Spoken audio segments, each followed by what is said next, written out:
شهيدان وعدد من الجرحى لدى تجمع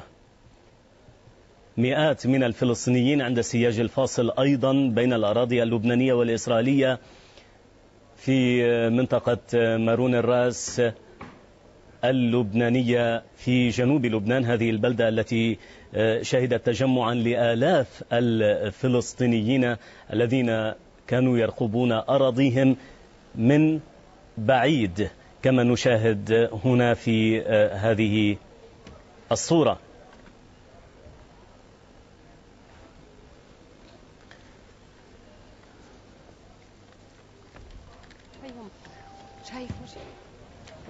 من جديد هذه الصور من مجد الشمس، ونشاهد قنابل الغاز التي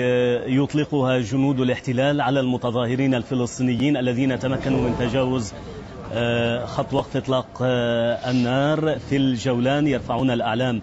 الفلسطينية ويواجهون قوات الاحتلال الإسرائيلي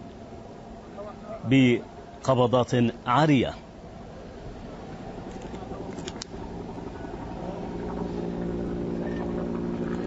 إذن المشهد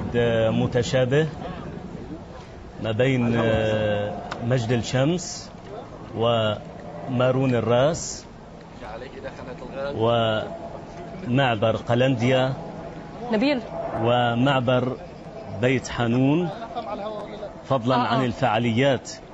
التي تشهدها عمان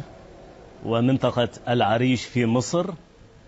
كلها إحياء للذكرى 63 ليوم النكبة، يوم تهجير الفلسطينيين من أراضيهم عام 48.